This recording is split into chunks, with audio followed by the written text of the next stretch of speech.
අයිබෝන් අපි දැනට මෙහෙමයි අද ඔයාලට කරන්නේ පදාර්ථය විකිරන කොටස. හරිද? හරි. දැනට ඔයාලට අපේ ප්‍රත්‍යස්ථාව හරිද? දුෂ්‍රාවිතාව ඒ වගේම ගුරුත්ව ශේෂ්ඨ කියන එකම කොටස් වීඩියෝ ඒ කියන්නේ පාඩම් කොටස් තුනම අවසන් කරලා තියෙනවා. වීඩියෝ 6ක් ලබා දීලා සහ ඒකේ තියරි කොටසුයි ගණන් හදන කොටසුයි වගේම කොටස් ආකාර දෙකකට තමයි කරේ. මේකෙත් එහෙමයි මේ පාඩමෙත් ඉතාම පහසු පාඩමක්. මේ පාඩම ෆිසික්ස් සිලබස් එකේ තියෙන ගොඩාක්ම ලේසි MCQ අනිවාර්ය විභාගෙට දෙකක් හෝ තුනක් එනවා. මේ දෙකක් හෝ තුනෙන් ඉතාමත්ම පහසුවෙන් ගන්න පුළුවන් ලකුණු කොටසක් ගන්න පුළුවන් පාඩමක් තමයි මේක. මේකේ තනිකරම තාමත් අහන්නේ තියරි. හරියට යාන්ත්‍ර විද්‍යාව වගේ අමාරු පට්ට අමාරු හිතලා තර්ක කරලා හදන්න ඕන ගණන් මේකේ එන්නේ නැහැ. තනිකරම අහන්නේ තියරි විතරයි.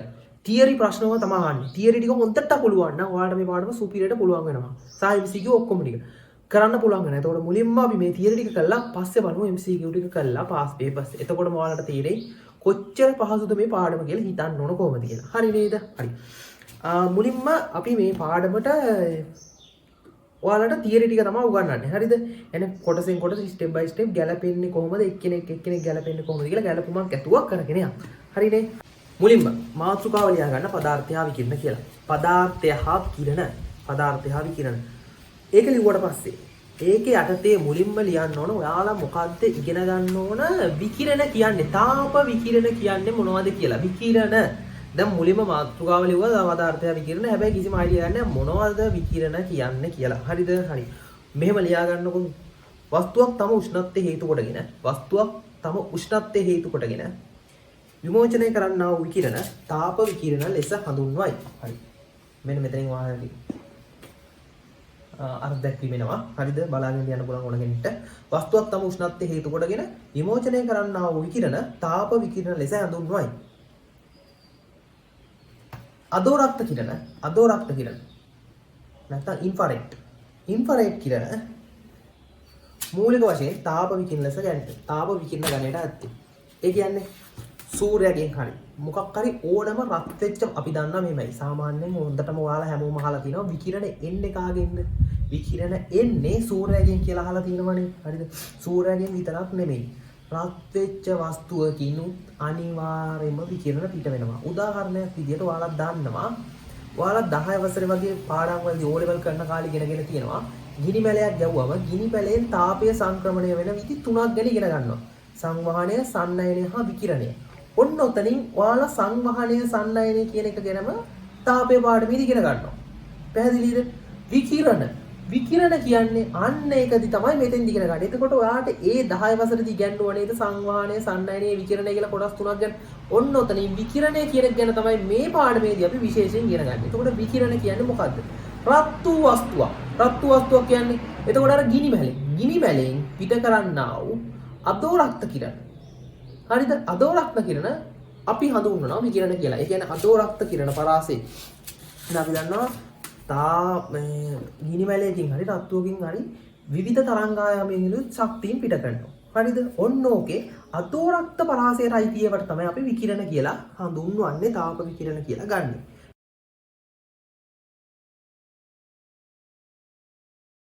පැහැදිලිද? හරි. මේකේ ලක්ෂණ ටිකක් තියෙනවා. මේවයි ලක්ෂණ ටිකක් හොඳට මතක තියාගන්න. අදෝරක්ත කියන්නේ අපි දන්නා විද්‍යුත් චුම්බක තරංගය. හරිද? ඒක නිසා මතක තියාගන්න තාප විකිරණ හේවත් අදෝරක්ත කිරණ. හරිද? විද්‍යුත් චුම්බක තරංග වේ. ඒ කියන්නේ මතක තියාගන්න විද්‍යුත් හා චුම්බක ක්ෂේත්‍ර වලින් අපගමනය වීමක් වෙන්නේ නැහැ. විද්‍යුත් හා චුම්බක ක්ෂේත්‍රයෙන් අපගමනය වීමක් වෙන්නේ නැහැ. එහෙනම් තාප විකිරණ වල ලක්ෂණයක් තමයි අපි දන්නා තාප විකිරණ කියන්නේ අදෝරක්ත කිරණ වලට. අදෝරක්ත කිරණ වල ලක්ෂණ ඔයාලා ඉගෙනගෙන තියෙනවා. හරිද? හරි. ඊට පස්සේ ලියා ගන්න මෙහෙම. දැන් අපි කිව්වා මොකක් හරි රතු වස්තුවකින් ඒ කියන්නේ විද්‍යුත් චුම්බක තරංග විකිරණය වල ඒ කියන්නේ විද්‍යුත් චුම්බක තරංග පිට කරන එකට නේද විකිරණ කියන්නේ. එතකොට විද්‍යුත් චුම්බක තරංග පිට කරන එකට අපි කියනවා අපිට ලේසියෙන් කියන්න පුළුවන් විකිරණ විමෝචනය. පිට කරනවා කියන්නේ විමෝචනය කරනවා කියන එකම තමයි. හරිද? එතකොට අපිට මාතෘකාවක් මෙහෙම ලියා ගන්න. රතු වස්තුවකින් තාප විකිරණ විමෝචනය වන ශීඝ්‍රතාව රඳා පවතින සාධක. තාප විකිරණ විමෝචනය වන සීඝ්‍රතාව රඳාපවතින සාධක. එතකොට ඔයාලට තාප විකිරණ විමෝචනය වන සීඝ්‍රතාවය රඳාපවතින සාධක. මොකක්ද ওই වචනේ තේරුම? වැදගත්ම දේ තමයි උතන කියනවා තාප විකිරණ විමෝචනය වීමේ සීඝ්‍රතාව. තාප විකිරණ කියන්නේ මොනවදද? අදෝරක්ත කිරණ. විමෝචනය කරනවා කියන්නේ පිටවනවා. සීඝ්‍රතාවය කියන්නේ ඒකීය කාලයකදී පිට කරන එක. හරිද? එතකොට ඒකීය කාලයකදී රතු වස්තුවකින් අදෝරක්ත පිට කරන සීඝ්‍රතාවය තමයි ඔය විකිරණ විමෝචන සීඝ්‍රතාවය කියලා කියන්නේ. එතකොට අන්න ඒ වගේ ඔළුවේ තේරුමක් තියාගන්න. මොකද්ද මේ විකිරණ විමෝචන සීඝ්‍රතාවය කියන්නේ? එතකොට මතක තියාගන්න මේක රඳාපවතින සාධක කීයක් තියෙනවද? සාධක තුනක් තියෙනවා. විකිරණ විමෝචන සීඝ්‍රතාව රඳාපවතින සාධක තුනක්. ලියා ගන්න සාධක තුන. පළවෙනි එක වස්තුවේ උෂ්ණත්වය. වස්තුවේ උෂ්ණත්වය පළවෙනි එක. කැපිටල් T අපුරෙන් හඳුන්වනවා. හරිද? නිරපේක්ෂ උෂ්ණත්වය කැපිටල් T. නිරපේක්ෂ උෂ්ණත්වය. නිරපේක්ෂ උෂ්ණත්වය. එතකොට කෙල්වින් වලින් ඔයාලා ගන්න ඕන. වරාණ තුල ඕන ලියලා තියාගන්න කෙල්වින් වලින් මේ සලකයි කියලා. හරිද? වස්තුවේ පෘෂ්ඨික වර්ගඵලය. වස්තුවේ පෘෂ්ඨික වර්ගඵලය. ඊළඟට වස්තුවේ පෘෂ්ඨික ස්වභාවය. වස්තුවේ පෘෂ්ඨික ස්වභාවය. ඔන්න ඔය කියන කරුණු තුන මෙතනින් ඔයාලා දිස්සනවා. ඔන්න ඔය කියන කරුණු තුන මත විකිරණ විමෝචන ශීඝ්‍රතාවය රඳාපවතිනවා. එතකොට මෙන්න මේ විකිරණ විමෝචන ශීඝ්‍රතාවය ඔයාලට ලැබ් එකේදී ඉස්කෝලේ ලැබ් එකේදී ප්‍රැක්ටිකලි ප්‍රායෝගිකව يعني පෙන්වන්න ඕන. මෙන්න මේ කරුණු තුන නිසා තමයි බලපාන්නේ කියලා. එහෙනම් අලුතෙන් ආයි දැන් ඔය කරුණු තුනක් ලියුවානේ. එහෙනම් ආයෙ ලියා ගන්න ඔයාලා රොබික්යක් වගේ. හරිද? රතු වස්තුවක නැත්නම් වස්තුවක උෂ්ණත්වය විකිරණ විමෝචන ශීඝ්‍රතාව කෙරෙහි බලපාන බව ප්‍රායෝගිකව පෙන්වීම කියලා. හරිද? ඔයාලට මේක ලැබ් එකේදී කරන්න වෙනවා පොඩි ප්‍රැක්ටිකල් එකක්. හරිද?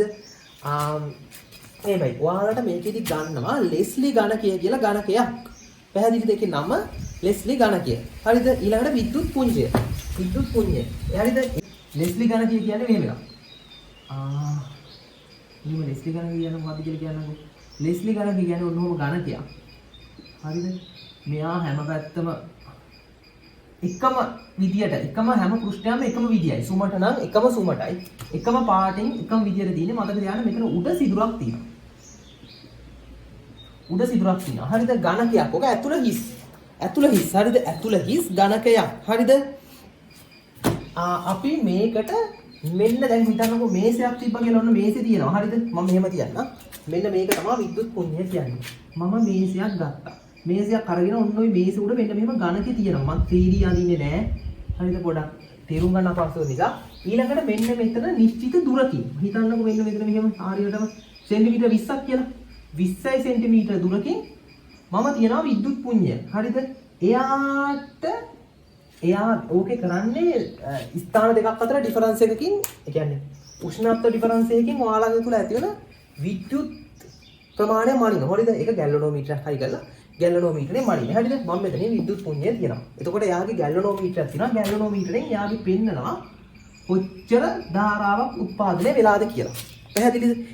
දෝලනා තරංග පාඩමේ දිනන විද්‍යුත් ක්ෂේත්‍රය චුම්බක ක්ෂේත්‍රය ලම්බකව තමයි විද්‍යුත් චුම්බක තරංග හටගන්නේ. ඒ කියන්නේ ඔයාලා ඉගෙන ගන්නවා අදෝරක්ත කිරණ අයත් වෙන්නේ විද්‍යුත් චුම්බක තරංග වලට. එතකොට විද්‍යුත් චුම්බක තරංග කියන්නේ අදෝරක්ත කිරණ වලට අයත් එකක්. පැහැදිලිනේ? හරි. එතකොට විකිරණ කියන්නේ අදෝරක්ත කිරණ වලටනේ. එහෙනම් විකිරණ කියන්නේ මොනවද? විද්‍යුත් චුම්බක තරංග තමයි. පැහැදිලිනේ? එතකොට විද්‍යුත් චුම්බක තරංග වල ලක්ෂණම විකිරණ වල ලක්ෂණම වෙනවා.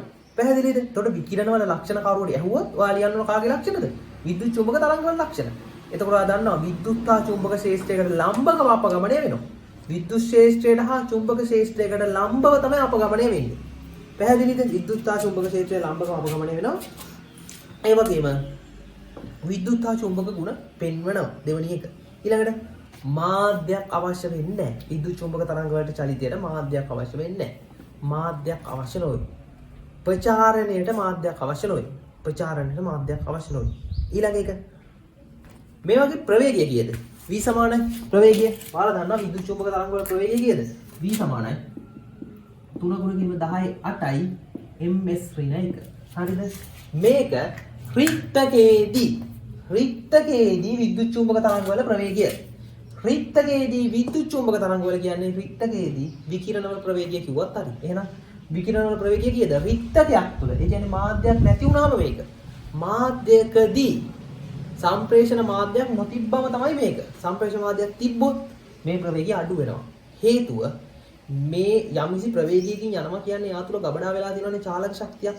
ඔන්න ඔයි චාලක ශක්තියෙන් ස්වල්පයක් අර මාධ්‍ය විසින් අවශෝෂණය කරගන්න. හිතන්නකො මෙහෙම. ඔන්න සූර්යයාගේ ඉඳන් ආලෝක කිරණයක්. හරිද? ආලෝක කිරණයල පෘථුවියට හිතන්නකො ඔන්න දැන් ඔයාලා තියෙනවා මේ වහලක් ගහලා තියෙනවා. හරිද? ගෙදර වහල. වහල ඇතුළට ගෙදර වහලෙන් ගේ ඇතුළට අර සූර්යයාගේ ඉන්න ඔක්කොම කිරණ ටික ගේ ඇතුළට එන්නේ නැහැ. ඇයි ඒ? වහල මගින් උරා ගන්නවා. අවශෝෂණය කරනවා. වචනේ හොඳට මතක තියාගන්න. අවශෝෂණය කරනවා. ගොඩාක් වැදගත් ඉස්සරහට හොඳේ. මේ පාඩමෙන් කරගෙන අවශෝෂණය හොඳට මතක තියාගන්න. අවශෝෂණය.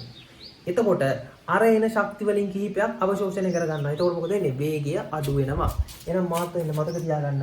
වික්‍රයත් තුලින් තමයි තුන කුලකේ 10ට මාධ්‍යත් තුලදී මෙයාගේ ප්‍රවේගය අඩු වෙනවා. හරිද? මෙයා විද්‍යුත් පුඤ්ඤය තියෙනවා. මෙයාගෙන් කරන්නේ හරිද? මෙයාගෙන් කරන්නේ කියන්නේ දැන් හිතන්නකෝ මේවා. මෙයාට දැන් මම කියවනේ රත්තු වස්තුවක් කියලා මෙයාගේ විකිරණ පිට කරනවානේ. මෙන්න මේ විකිරණ මෙයාගේ වැදුනම මෙයා රත් වෙනවා. හරිද? එතකොට මෙන්න මෙයා තුල නිෂ්පාදනය වෙනවා. හරිද? ධාරාවක්. අන්නේ ධාරාව තමයි මෙයා ඩිටෙක්ට් කරගන්නේ. ඩිටෙක්ට් කරනවා කියන්නේ මෙයාට මෙයා පෙන්නනවා. පැහැදිලිද? මෙයාගේ තියෙනවා ගැලනෝමීටර්. ගැලනෝමීටරේ මෙයා පෙන්නනවා කොච්චර පාඩාංකයක්ද කියලා. ඒතර ගැලනෝමීටර් පාඩාංකය වැඩි කියන්නේ මෙයා තුල වැඩිපුර විකිරණ ප්‍රමාණයක් එයාට දැනිලා. හරිද? හරි. ඕක තමයි වෙන්නේ. මෙන්න ඝනකය මෙන්න විද්‍යුත් පුඤ්ඤය. හරිද? හරි. ඕකෙදි දැන් අපිට පළවෙනි පැට්‍රිකල් එක මොකද්ද? පළවෙනි පැට්‍රිකල් එක තමයි අපිට කරන්න තියෙන්නේ. හරිද? මේකේ උෂ්ණත්වය වෙනස් වෙනකොට මෙයාගේ උෂ්ණත්වය වෙනස් වෙනකොට විකිරණ විමෝචන ශීඝ්‍රතාවය. ඒ කියන්නේ විකිරණ පිට කරන ශීඝ්‍රතාවය වැඩි කියලා පෙන්වන්න හදන්නේ. එහෙනම් අපිට මේ පැට්‍රිකල් එකේදී මෙන්න මෙයාගේ උෂ්ණත්වය වෙනස් කරොත් අපිට පේන දේ මොකක්ද? දැන් ඔයා පැත්තකින් ඔන්න ඔයා බලාගෙන ඉන්නවා මෙතෙන්ට වෙලා. මේසියා ඉන්න වෙලා. ඔයාට පේන්න ඕන දේ මොකද්ද? මෙයාගේ උෂ්ණත්වය වැඩි කරනකොට මෙයාගේ උෂ්ණත්වය වැඩි කරනකොට මෙයා වැඩිපුර විකිරණ විමෝචනය පිට කරනවා නම් ඔයාට පේන්න ඕන දේ තමයි මොකද්ද වෙන්නේ? මෙයාගේ උෂ්ණත්වය වැඩි වෙලා අපිට මෙයාගේ උෂ්ණත්වය වැඩි වෙනව වෙන්නේ නැහැ. හරිද? අපිට පේන්නේ මෙන්න මේ ගැලනෝමීටර් පාඩාංක මොකද්ද වෙන්නේ? වැඩි වෙනවා. එහෙනම් ඔයාට මෙතනි පැට්‍රිකල් එක කරද්දි ගැලනෝමීටර් පාඩාංකය වැඩි වෙනවා කියලා පේනව නම් ඒකෙන් තේරෙන දේ තමයි මෙයාගේ උෂ්ණත්වය වැඩි කරද්දි විකිරණ වැඩි ප්‍රමාණයක් විමෝචනය කරනවා. පැහැදිලිද? ඒක තමයි ඔයාට තේරෙන්න ඕන දේ. හරිනේ. එහෙනම් අපි කරන්නේ මේකට. හරිද? වතුර එකක් ගන්නවා. හරිද? වතුර එකක් අරන් හරිද? මම කරන්නේ වතුර එක රත් කරනවා වංශ 1000ක් තියෙනවා. හරිද? වතුර එක රත් කරන ගමන් සෙල්සියස් අංශක උෂ්ණත්ව ප්‍රමාණයක් දාලා තිනවා. සෙල්සියස් අංශක 20 දී විතර. මම කරන්නේ 20 දී විතර. හරිද? 20 දී විතර වතුර කෝප්පයක් අරගෙන මෙන්න මෙයාට පිරෙන්න දානවා. සෙල්සියස් අංශක 20 දී. පිරෙන්න දානවා මෙතෙන්ට. හරිද? පිරෙන්නම දාලා මෙයාගේ පාඩාංගේ මන්නවා. එතකොට යම්කිසි අගයක් ගැලනෝමීටර් පාඩාංගේ යම්කිසි අගයක් ආවා කියලා හිතන්නකෝ. හරි. ඊට පස්සේ කරන්නේ මම මේ වතුර ටිකට අග්ගාලා 20 දී මැන්නනේ. ඊට පස්සේ මම මෙයා අයින් කරනවා. අයින් කළා මෙයා රත් කරනවා තව 40ට.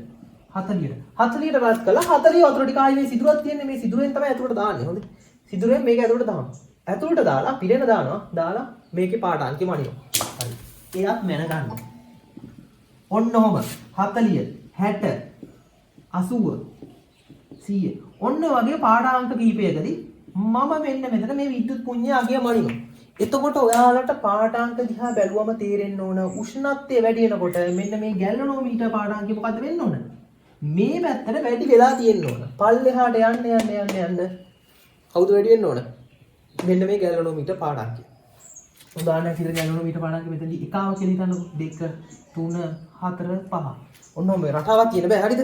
ඔන්න නිකන් මේ ආසන්න වගේක් දැන් මේ මෙන්න මෙහෙම පෙන්වන්න ඕනේ. එතකොට පෙන්නනවා කියන්නේ ඒකේ තේරුම තමයි උෂ්ණත්වය විකිරණ විමෝචන ශීඝ්‍රතාවය කෙරෙහි බලපානවා.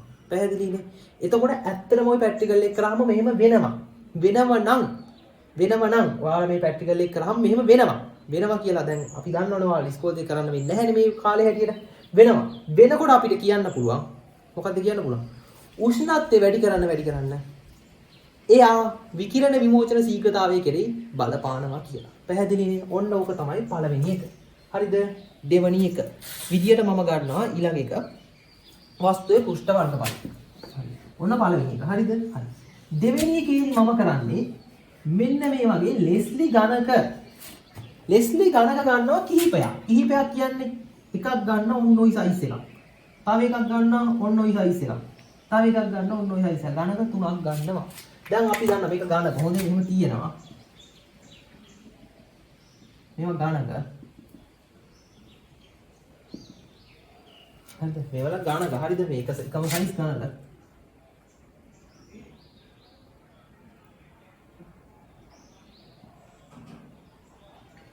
ඒ කියන්නේ මෙයා ගොඩාක් ලොකුයි මෙයා ඊට වඩා නෑ සෝරි මෙයා පොඩි මෙයා ඊට වඩා ලොකුයි මෙයා ඊටත් වඩා ලොකු මෙයා තමයි ලොකුම ඊට පස්සේ මෙහෙම හරිද හරි දැන් අපි දන්නවා මේ එක මුහුණතක එක තලයක් දැන් හිතන්නකෝ මේ විද්‍යුත් පුඤ්ඤයට ෆේස් වෙලා තින්නේ එක තලයයි දැන් හිතන්නකෝ මෙහෙම මේ ඝනකය මෙන්න මේ වගේනේ මෙන්න මේ හරියෙන් වගේ කියන්නේ මෙයාට මුහුණතක් තියෙනවනේ මේ මුහුණත තමයි ෆේස් වෙන්නේ හරිද හරි දැන් මම මුලින්ම මේ පොඩි එක තියනවා. පොඩි එක තියලා යාට එකම උෂ්ණත්වය මතක තියාගන්න දැන් උෂ්ණත්වය වෙනස් කරන්නේ නැහැ. උෂ්ණත්වය වෙනස් කරන්නේ නැහැ. දැන් වෙනස් කරන්නේ කවුද? වර්ගඵලය. හරිද? එකම උෂ්ණත්වය කියන. ඒ කියන්නේ ඔන්න මම වතුර එකක් ගත්තා රත් කරා. තේනාංශක 80ට විතර. හරිද? 80ට විතර රත් කළා 80 සෙල්සියස්. මෙන්න මේ වතුර කෝප්පයක් අරගෙන මෙයාට දානවා පිරෙන්න. පිරෙන්න නාලා විද්‍යුත් පුඤ්ඤය අගය වනිනවා. හරිද? ඊට පස්සේ මම මෙයා ගන්නවා. මෙයා අරගෙන මෙතනින් තියලා සෙල්සියස් 80 වතුර දාලා මනිනවා. ඊට පස්සේ ලොකු එක්කෙනා ගන්නවා. ලොකු එක්කෙනා අරගෙන දාලා මනිනවා. එතකොට අපිට තේරෙනවා මෙන්න මෙයාගේ වර්ගඵලය වැඩි වෙන්න මෙයාගේ මොකද්ද වැඩි වෙන්නේ? ගැලනෝමීටර් පාඩාංකය වැඩි. එතනින් කියන්න පුළුවන් වර්ගඵලය විකිරණ විමෝචනය වන ශීඝ්‍රතාවය කෙරෙහි බලපානවා. හේතුව මොකද? මෙයාගේ වර්ගඵලය වැඩි වෙන්න විකිරණ විමෝචනය කරන වර්ගඵලය මොකද? ප්‍රමාණය වැඩි වෙලා තියෙනවා. පැහැදිලිනේ? හරි. ඊට පස්සේ ඔන්න දෙවෙනි එක. එතකොට දෙවෙනි එක ලිව්වා මෙන්න මේ කරුණ නිසා වර්ගඵලය මේ විකරණ විමෝචන ශීඝ්‍රතාවය වදාපවතිනවා කියලා. පැහැදිලිද? හරි. එතකොට ඔයාලා මේ දෙවෙනි එකත් ලියලා මෙන්න මේ පොඩි ප්‍රැක්ටිකල් එක දාලා ඔයාලගේ භාෂාවෙන් කරන දේ ලියලා තියන්න ළමයි. හොඳද? පැහැදිලිනේ? හරි. ඔයාලගේ භාෂාවෙන් ලියලා තියන්න. තුන්වෙනි එක. තුන්වෙනි එක කියන්නේ මොකද්ද? තුන්වෙනි එකේදී කියන්නේ වස්තුවේ පුෂ්ටික ස්වභාවය. පුෂ්ටික ස්වභාවය. හරිද? වස්තුවේ වර්ගඵලයට කැපිටල් A ඒරියා කියලා හඳුන්වනවා. හරිද? ඊළඟට පුෂ්ටික ස්වභාවය වරහන් ඇතුළේ දාගන්න සිම්පල් E. පුෂ්ටික ස්වභාවය වරහන් ඇතුළේ සිම්පල් E. විමෝචකතාවය E. හරිද? හරි. වස්තුවේ පුෂ්ටික ස්වභාවය සිම්පල් E අකුරෙන් හඳුන්වන්නේ. හරිද? හරි. පුෂ්ටික ස්වභාවයට කොහොමද කරන්නේ? ඒ කියන්නේ මම ගන්නවා ඝනකයක් මෙහෙම. ලෙස්ලි ඝනකය අරගෙන හරිද? මම කරන්නේ හරිද? එක පැත්තක් මෙන්න මේ පැත්ත රළු කරනවා. ඒ කියන්නේ රළු මොකක් හරි කඩදාසියක් හරි රළු ඝනකම දෙයක් අලවනවා. හරිද? මෙන්න මේ පැත්තේ සුමඩ ගන්නවා. හරි. මේ පැත්තේ දිලිසෙන මොකක් හරි අලවනවා. දැන් පැති තුනක් මම හදාගත්තා. එකක් ඝනකමයි අනිත් එක සුමඩයි අනිත් එක දිලිසෙනවා. පැහැදිලිනේ? දිලිසෙනවා. ඊට පස්සේ මම කියලා බලනවා. එක පැති මුහුණනවා. හරිද? ඒ කියන්නේ මම මෙන්න හිතනවා මේ පැත්ත මේ විද්‍යුත් පුඤ්ඤයට මූණට මූණ එන විදිහට තිබ්බා කියලා. තියලා එකම උෂ්ණත්වය. දැන් වර්ගඵලයත් එකමයි හැම එකේම. උෂ්ණත්වය එකමයි. දානවා සෙල්සියස් 80 ජලය. දාලා මනිනවා. බැන්නම් මොකද වෙන්නේ? එකා ගියා. ඊට පස්සේ සුමඩ පෘෂ්ඨය ගත්තා. එකා ගියා. ඊළඟට දිලිසෙන පෘෂ්ඨය ගත්තා. එකා ගියා. එතකොට අපිට උතනින් තේරෙනවා මෙන්න මේ පෘෂ්ඨයේ ස්වභාවය වෙනස් වෙනකොටත් මෙන්න මේ ගැලනෝමීටර් පාඨාංකය වෙනස් වෙනවා. පැහැදිලිනේ? හරි. මෙතෙන්දී අපි තේරුම් ගන්න ඕන එක දෙයක් තියෙනවා ওই තුන්වෙනි ප්‍රැක්ටිකල් එකේදී. ඒ තමයි පෘෂ්ඨය රළු කළු පෘෂ්ඨයක් නම් එයාගේ විමෝචනය වන ශීඝ්‍රතාවය වැඩි. ඒ කියන්නේ කළුයි රළුයි නම් ගැලනෝමීටර් පාඩාංකය වැඩි. සුමටයි නම් අඩුයි. දිලිසෙනවා නම් ඊටත් අඩුයි. පැහැදිලිනේ? එහෙනම් මතක තියාගන්න කළු රළු පෘෂ්ඨ වලින් විමෝචනය වන ශීඝ්‍රතාවය වැඩි. වර්ගඵලයේ වැඩි පෘෂ්ඨ වලින් විමෝචනය වන ශීඝ්‍රතාවය වැඩි. උෂ්ණත්වයේ වැඩි පෘෂ්ඨ වලින් විමෝචනය වන ශීඝ්‍රතාවය වැඩි. පැහැදිලිනේ? එතකොට ඔයාලා පැහැදිලිව කරුණක් තුනක් වශයෙන් දාලා තියාගන්න. වර්ගඵලයේ වැඩි වස්තු වලින් විමෝචනය වන ශීඝ්‍රතාවය වැඩි. අනිත් එක කළු රළු පෘෂ්ඨ වලින් විමෝචනය වන ශීඝ්‍රතාවය වැඩි. අනිත් එක උෂ්ණත්වයේ වැඩි වස්තු වලින් විමෝචනය වන ශීඝ්‍රතාවය වැඩි. පැහැදිලිනේ? හරි. ඊට පස්සේ මේව ලියා ගන්න. හරිද? අපි දන්නවා මෙහෙම ලියා ගන්නකො රත්තු වස්තුවකට අදෝරක්ත කිරණ පරාසය වූ සියලුම තරංගායාමයෙන් යුත් අදෝරක්ත පරාසය වූ සියලුම තරංගායාමයෙන් යුත් විකිරණ සාමාන්‍ය විමෝචනය කළ නොහැක. විකිරණ විමෝචනය කළ නොහැක. සාමාන්‍ය කරන්න බෑ රත්තු වස්තුවකට. හරිද? සාමාන්‍ය වස්තුවකට. හරිද? විකිරණ විමෝචනය කළ නොහැක. වැඩි තරංගායාම ප්‍රමාණයක් විමෝචනය කළ හැකි වස්තුන් හොඳ විකිරණ විමෝචක නැත්නම් තාප විමෝචක ලෙස හැඳින්වේ. හොඳ තාප විමෝචක ලෙස හැඳින්වනවා. මේ සාමාන්‍යයෙන් හිතන්නකො මේව. ඔන්න ගයක් හදනවා කියලා ගන්නකො. ගේ හදනකොට හොඳට ගේ හදන කෙනයි, ඒ කියන්නේ ගයක් හදුවාම කඩාගෙන වැටෙන කෙනයි කියන මිනිස්සු බාස්ලා જાති ඉන්නවනේ දෙකක්. ඒ කියන්නේ හොඳ බාස්ලයි නරක බාස්ලයි කියලා ඉන්නවනේ. ඒතකොට එයා හොඳ බාස් කියන්නේ එයා හොඳට වැඩේ කරනවා. ක්වොලිටියට වැඩ අඩු කාලයකදී ලස්සනට ගේ නිමා කරනවා. අන්න ඒකට තමයි කියන හොඳයි කියලා. ඒතකොට මේකෙත් එහෙමයි. වැඩි විකිරණ ප්‍රමාණයක් අවශෝෂණය කරගන්න විමෝචනය කරන්න පුළුවන් කෙනාට කියනවා හොඳ විමෝචක. පැහැදිලිනේ? අනික් කට්ටිය දුර්වල විමෝචක. පැහැදිලිනේ? එතකොට වැඩිපුර ප්‍රමාණයක් හිතන්නකෝ. දැන් හිතන්න මේ ඔයාලා දන්නවා ආලෝකයේ පාඩමේ දර්පණයක් තියෙනවා. දර්පණයේ දිශාවට ආලෝක කිරණයක් මෙහෙම ආවා. ආලෝක කිරණය වෙන මොකද කරන්නේ? නැත්නම් මේක ගන්නවා ආලෝක කිරණයක් කියනවා. සාමාන්‍ය දර්පණවලදී මොකද කරන්නේ? ආලෝක කිරණය පරාවර්තනය කරනවා 100ට කීයද? 98ක් විතර. හරිද? ඊට පස්සේ මොකද? සුළු ප්‍රමාණයක් මොකද වෙන්නේ? පූර්ණ අභ්‍යන්තර පරාවර්තන වර්තනය වෙනවා. සුළු ප්‍රමාණයක් වර්තනය වෙනවා. හරි. මෙතෙන්දී අපි කියනවා මේ කණ්ණාඩියෙන් වැඩිපුර කරන්නේ මොකද්ද? වැඩිපුර කරන්නේ පරාවර්තනය කරන්නේ.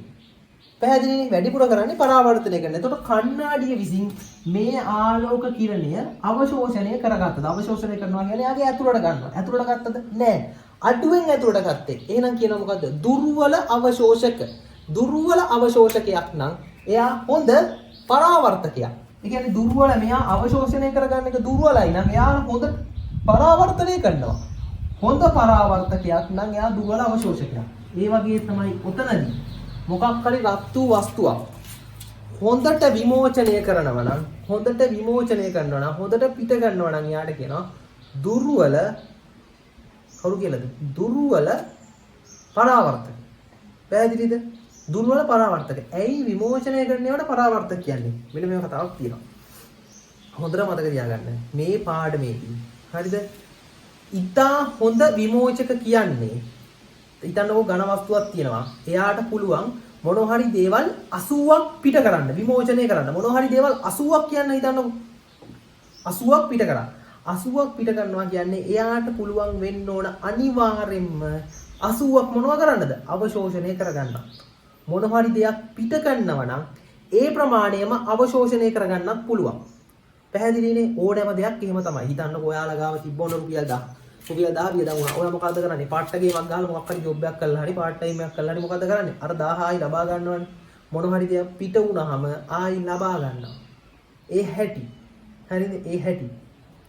ඕනම දෙයක් කියමයි. තමන්ට දෙයක් නැති වුණොත් මොකක් හරි කරලා ඒ දේ ගන්න තමයි බලන්නේ. අන්න ඒ වගේ තමයි මොනවද? හොඳ තමන්ට දෙයක් ලැබුණොත් ඒ දේ නැති කරගන්නවා. කොහොම හරි කරලා මොකක් හරි පට්ට ගේමක් ගාලා හිතන්නකෝ ඔයාලා කාගෙරි පස්සේ යනවා කට්ට කාලා යාළු කරගන්නවා. ඊට පස්සේ යාළු කරලා ඊට පස්සේ මාසෙ දෙකයි නැති වුණා. ඉවරයි. අන්න ඒ වගේ. මොකක් හරි දෙයක් ලබා ගත්තොත් ඒක නැති වෙනවා. ඒ වගේ තමයි මොකද්ද මේ? හොඳ අවශෝෂකයක් කියන්නේ. හොඳ විමෝචකයක් කියන්නේ. හොඳට පිට ගන්න කෙනෙක් කියන්නේ එයා අනිවාර්යෙන්ම හොඳ අවශෝෂකයක් වෙනවා. එහෙනම් තාප අවශෝෂකයක් කියන්නේ තාප විමෝචකයක්ම තමයි. හරිද? ඒ කියන්නේ තාප අවශෝෂණය කරනවා කියන්නේ හොඳින්, එයා තාප විමෝචනයත් කරනවා හොඳින්. පැහැදිලිනේ? එහෙනම් හොඳ විමෝචකයක් කියන්නේ හොඳ අවශෝෂකයක්. ඒ වගේම දුර්වල පරාවර්තකයක්. එහෙනම් දුර්වල පරාවර්තනය දුර්වල. පැහැදිලිද? හරි. එහෙනම් ඒක ඔයාලා යටින් තරුවක්. ඒ කියන්නේ ඔයාලගේ ওই ලෙස්ලි ගණකයයි විද්‍යුත් පුඤ්ඤයයි. පැහැදිලිද? ප්‍රැක්ටිකල් එකේදී තේරුම් ගත්ත දේ තමයි මොකද්ද? තේරුම් ගත දේ. ඉතා හොඳ අවශෝෂකයක් යනු හොඳ විමෝචකයකි. පැහැදිලිනේ? හරි. එහෙනම් ඒක අනිවාර්යයෙන්ම තරුවක් දාලා රතු පෑනකින් හරි දාලා තියාගන්න. පට්ට වැදගත්. හරිනේ? හරි. ඊට පස්සේ මාතෘකාව ලියන්න අලුත් කොටසක්. හරිද? ඔය කොටසෙම තමයි උපමාතෘකාව විදිහට ලියාගන්න. කෘෂ්ණ වස්තු.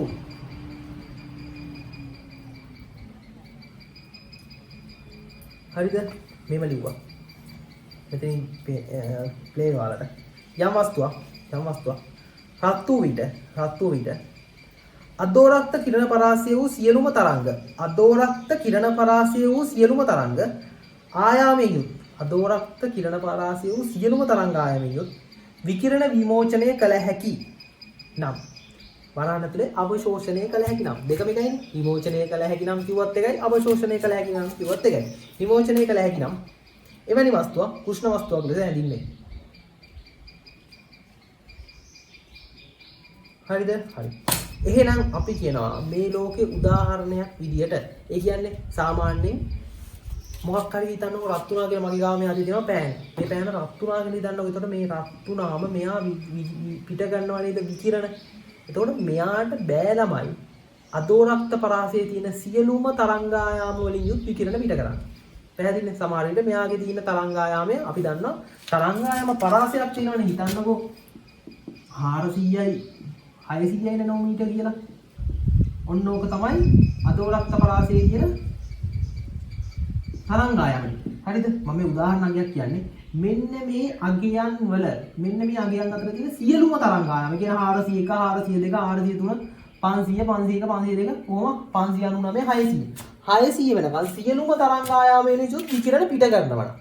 පිට කරන්න පුළුවන් නම් එවැනි එකට තමයි කුෂ්ණ වස්තු කියන්නේ. හරිද? එතකොට මේ පෑන ගත්තොත් මේ පෑන රත් වුණොත් මෙයාගේ සමහර විට පිට වෙන්නේ 420යි 421යි වගේ තරංගායාම විතරක් වෙන්න පුළුවන්. මේ දෙක විතරක් වෙන්න පුළුවන්. එතකොට මේ වගේ එකට කියන්නේ නෑ කුෂ්ණ වස්තුවක් කියලා. මේ පරාසයේ තියෙන මේ 200ක් තරංගායාම 200ක් තියෙනවානේ 201ක්. මේ 201ම පිට කරන්න පුළුවන් වෙන්න ඕන. එවැනි ඒවට කියනවා කුෂ්ණ වස්තු කියලා. එතකොට මේ ලෝකේ උදාහරණයක් විදිහට තියෙන ගොඩාම සුළු ප්‍රමාණයක් කුෂ්ණ වස්තු. පැහැදිලිද? අපි සලකන එකම එක කුෂ්ණ වස්තුව. ඒ කියන්නේ ආසන්න වශයෙන් ඒකත් 100% කුෂ්ණ වස්තු කියලා කියන්නේ ආසන්න වශයෙන් තියෙන කුෂ්ණ වස්තුව සූර්යයා විතරයි. පැහැදිලිද? සූර්යයා විතරයි. එයාට විතරයි පුළුවන් අදෝරක්ත පරාසයේ තියෙන සියලුම තරංගායාම වලින් යුත් කිරණ පිට කරන්න. පැහැදිලිනේ? හරි. හැබැයි අපි ලැබ් එකේදී උදාහරණ විදිහට කුෂ්ණ වස්තුවක් හදනවා. ඒකට කරන්නේ අපි ගන්නවා මේව ගණකයක්. හරිද? ගණකයක් කරන් එයා තුල කපනවා මෙන්න මේව සිදුරක්. හරිද? සිදුරක් හදලා මම කරන්නේ මේව මෙතන නවමන් දාගෙන අන්ට හේතු කියන්න. මම මෙයාට එවනවා. හරිද? සියලුම තරංග වලින් යුත් ආලෝක කිරණ. සියලුම තරංගායාම වලින් යුත් අදෝරක්ත පරාසයේ තියෙන සියලුම තරංගායාම වලින් යුත් කිරණ එවනවා. හේතුව මම මෙතනින් හදනවා මොකක් හරි උපකරණයක් හදලා එයාගෙන් එවනවා. උපකරණයකින් සියලුම තරංගායාම වලින් යුත් විකිරණ එවනවා. හරි. එතකොට මේ විකිරණ මොකද වෙන්නේ? මෙහෙම ඇතුලේ පරාවර්තනය වෙලා පරාවර්තනය වෙමින් තියෙනවා. පැහැදිලිද? ඇතුලේ පරාවර්තනය වෙමින් තියෙනවා. එතකොට බලන්නකො මේ මෙයාට දුන්න ඔක්කොම ටික මෙයා ඇතුලේ නේද තියෙන්නේ. අන්න එහෙනම් මොකද්ද අපිට තේරෙන දේ? අපිට තේරෙන දේ තමයි අපි මෙතෙන්දි කියනවා මෙයා තුලට දෙන සියලුම කිරණ පැහැදිලිද? මෙයා තුලට දෙන සියලුම කිරණ මෙයා අවශෝෂණය කරගන්නවා පිටට දෙන්නේ නැහැ. පිටට මේකේ වැදිලා පරාවර්තන වෙලා එළියට එන්නේ නැහැ. එළියට එන්නේ නැති වෙන්න අපි මේකේ මොකක් හරි උපක්‍රමයක් දාලා තියෙනවා. මෙහෙ උපක්‍රමයක් හරි මෙන්න මෙතනින් සමහර වෙලාවට හයි කරනවා. මෙන්න මෙහෙම ඇන්ගල් වෙච්ච තීරුවක්. හරි එතකොට මොකද කරන්නේ? මෙයා මෙතන ඇවිල්ලා මෙහෙ වැදිලා මෙන්න මේ ඇතුලේ තමයි යන්නේ.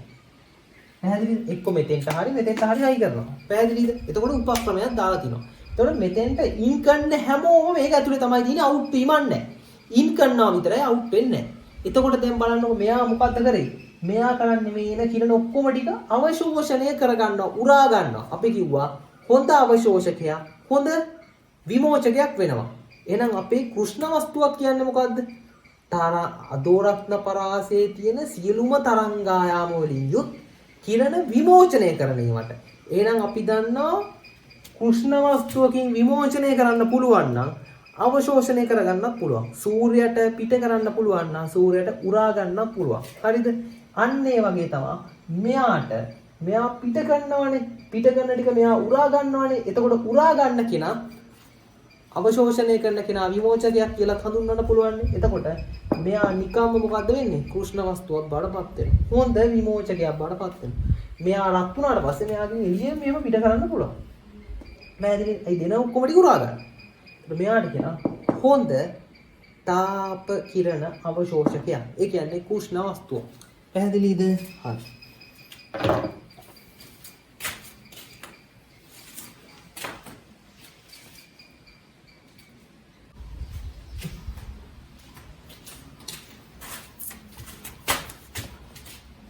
හරි ඊට පස්සේ මාතෘකාව ලියා ගන්න විකිරණ තීව්‍රතාවය. විකිරණ තීව්‍රතාවය කියන්නේ විකිරණ පිට කරන හරි අවශෝෂණය කරන හරි තීව්‍රතාවය ගැන තමයි දැන් කතා කරන්නේ. يعني කොච්චර ප්‍රමාණයක් තියන්න වගේ තමයි අදහසක් තමයි කියලා ඉන්නේ. හරිද? හරි. අර්ධයක් කීම ලිව්වා මෙහෙම. කුෂ්ණ වස්තුවක ඒකක වර්ගඵලයකින් තප්පර එකකදී විමෝචනය වන විකිරණ ශක්තිය හරිද? එනර්ජි ශක්තිය විකිරණ තීව්‍රතාවය ලෙස හැඳින්වේ. හරි. ඒ කියන්නේ විකිරණ තීව්‍රතාවය අපි ඕක මනිනවා I අකුරෙන්. I capital I intensity. හරිද? I capital I අකුරෙන් අපි ගන්නවා. ඒ කියන්නේ මොකද්ද? I සමානයි E. E කියන්නේ එනර්ජි විකිරණ එකේ තියෙන ශක්තිය. ඒකක වර්ගඵලයකින් සහ ඒකීය කාලයකදී. පැහැදිලිනේ? අර්ධයක් කීම දෙන්නේ එහෙමනේ. ඒකීය කාලයකදී සහ ඒකක වර්ගඵලයකින්. එතකොට අපි මොකද්ද කරන්නේ? බෙදනවා. වර්ගඵලය සහ කාලය. එතකොට E බෙදීම T කියන්නේ මොකද්ද? ශක්තිය බෙදීම කාලය කියන්නේ වොට් බෙදීම T. W කරගත්තොත් වොට් නෙමෙයි. එනර්ජි එන්නේ ජූල්. ඒක මේ E කියලා ගන්නම්. ඒක ගත්තොත් මෙතන ඒක ගත්තොත් ජූල් S m වර්ග. එතකොට JS ඍණ 1 m වර්ග. JS ඍණ 1 m ඍණ 2. හරි. JS ඍණ 1 කියන්නේ කවුද? වොට්. වොට් වර්ග මීටරයට වොට්. ඔන්න ඒකකයි වල. තීව්‍රතාවයේ ඒකක. මේ කියන්නේ තීව්‍රතාවයේ ඒකක. හරිද? යුනිට් එක. මේ තියෙන්නේ යුනිට් එක. හරිද? WM ඍණ 2. මෙන්න සූත්‍රය එනවා මෙහෙම. හරිද? සූත්‍රය එනවා I වතාවක් E බෙදීම AT. පැහැදිලිද? හරි. E බෙදීම T වලට ඕනනම් අපිට එක පදයක් ගන්න පුළුවන් P කියලා. අපිට ඕක P කියලා හඳුන්වන්න පුළුවන්. හරිද? P සමානයි පව එක E බෙදීම T වොට් නේ. එහෙනම් අපිට පුළුවන් I සමානයි P බෙදීම A කියන සූත්‍රයක් ගන්න. පැහැදිලිද? හරි. ඔන්න ඔය සූත්‍රය තමයි ඉන්ටෙන්සිටි එක. තීව්‍රතාවය වල සූත්‍රය. පැහැදිලිනේ? ඒක කියනවා WM ඍණ 2. ඒකක ඕක. හරි නේද? හරි. P කියන එක ආවේ කොහෙන්ද? E බෙදීම T වලින්. හොඳේ. මෙන්න මෙයාගෙන් තමයි P ආවේ. ඒක මතක තියාගන්න ඉන්න නිකන් අවබෝධය. එතකොට ඔය වැඩි ලේසි සමීකරණ. හරිද? හරි. ඊට පස්සේ මාතෘකාව ලියුවා කුෂ්ණ වස්තුවක විකිරණ තීව්‍රතා ව්‍යාප්තිය. ඒ කියන්නේ මෙන්න මේ විකිරණය තීව්‍රතාවය I කියන කෙනා වෙනස් වෙන්නේ කොහොමද? විකිරණ තීව්‍රතාවය රඳා පවතින්නේ. කියන්නේ වෙනස් වෙන්නේ කොහොමද කියන එක ගැන තමයි ප්‍රස්තාරයක් තමයි ඉගෙන ගන්න යන්නේ. පැහැදිලිද? හරි. මම ප්‍රස්තාරයක් දෙන්නම් මෙන්න මෙහෙම. හරිද? අපිට ඕක ගන්න පුළුවන්. හරිද? තරංග ආයාමයට ඉදිරිව තීව්‍රතා ප්‍රස්තාරය.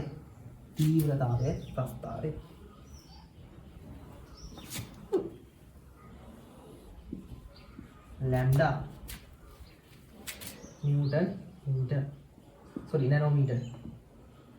nanometer මෙයාගේ I වල එක කෙනවා WI WM ඍණ 2 තීව්‍රතාවය. හරිද? හරි. ඕකේ ප්‍රස්තාරය මම මෙහෙම ලකුණු කරොත් පාඨාංක ටිකක්. මෙන්න මේ ප්‍රස්තාරේ මෙන්න මෙහෙම තමයි හැඩයක් ඉන්නේ.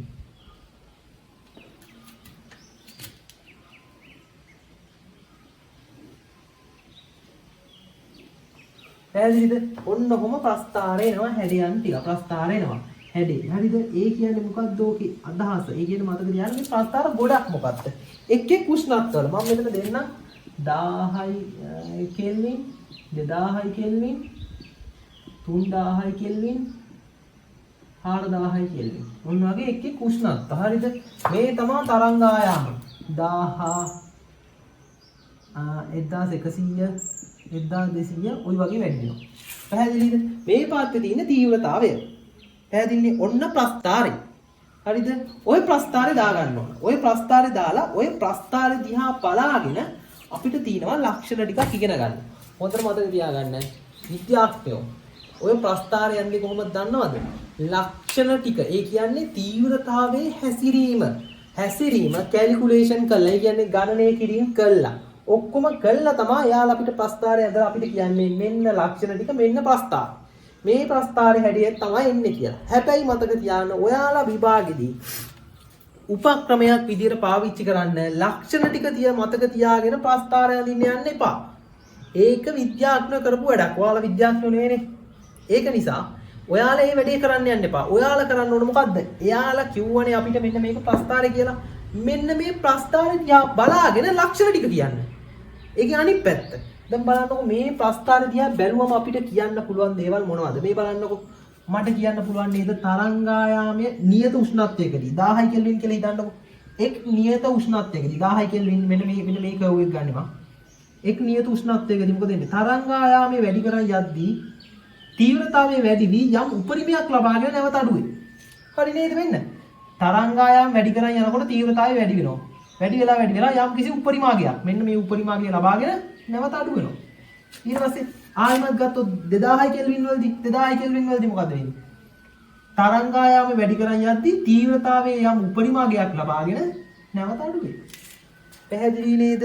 හරි. ඔන්න පළවෙනි එක. මේ ප්‍රස්ථාරය දිහා බලලා ප්‍රස්ථාරය දාලා ප්‍රස්ථාරේ පල්ලෙහින් හරි මෙන්න මෙතනින් හරි පැත්තෙන් හරි මේ ලක්ෂණ ටික ලියන්න ඕන. පැහැදිලිනේ? දෙවනි එකේ මොකද්ද කියලා තියෙන්නේ? මේ බලන්න මෙහෙම එකක්. මම මෙන්න මෙතනින් අඳිනවා මෙන්න මෙහෙම කඩිලා.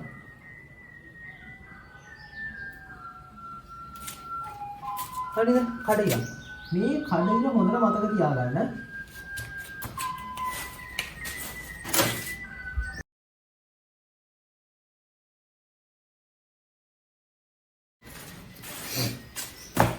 හරිද? මෙන්න මෙහෙම කඩිලක් අඳිනවා. මෙන්න මේ කර්ව් එකේ උපරිම ලක්ෂයයි මේ කර්ව් එකේ උපරිම ලක්ෂය දෙන්නේ මෙන්න මේ වගේ තරක්. හරිද?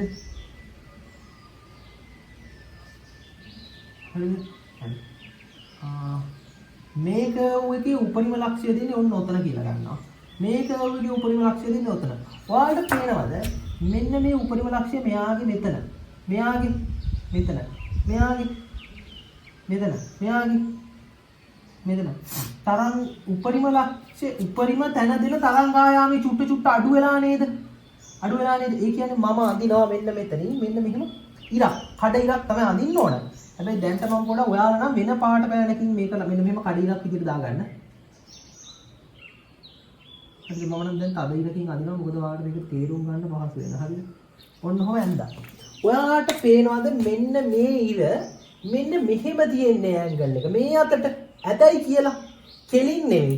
මෙහෙම මෙයාට සමාන්තරව නෙවෙයි මෙන්න මෙයාට හමු වෙන විදිහට මෙන්න මෙහෙම යන්නේ.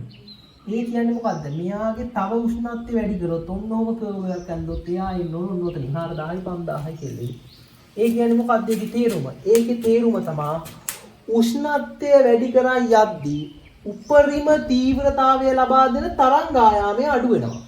හරි නේද? බලන්නකො උෂ්ණත්වය එන්න වැඩි කරන් යද්දී උපරිම තීව්‍රතාවය ලබා දෙන උපරිම තීව්‍රතාවය මෙතෙන්දි දෙන්නේ. උපරිම තීව්‍රතාවය මෙතෙන්දි මෙයාගේ මෙතෙන්දි. ඒ අගය ලබා දෙන තරංගායාමය මොකද වෙන්නේ? චුට්ට අඩු වෙනවා. එහෙනම් හොඳට මතක තියාගන්න මගේ වචනේ. උෂ්ණත්වය වැඩි කරන් යද්දී උපරිම තීව්‍රතාවය ලබා දෙන තරංගායාමය අඩු වෙයි. පැහැදිලිනේ?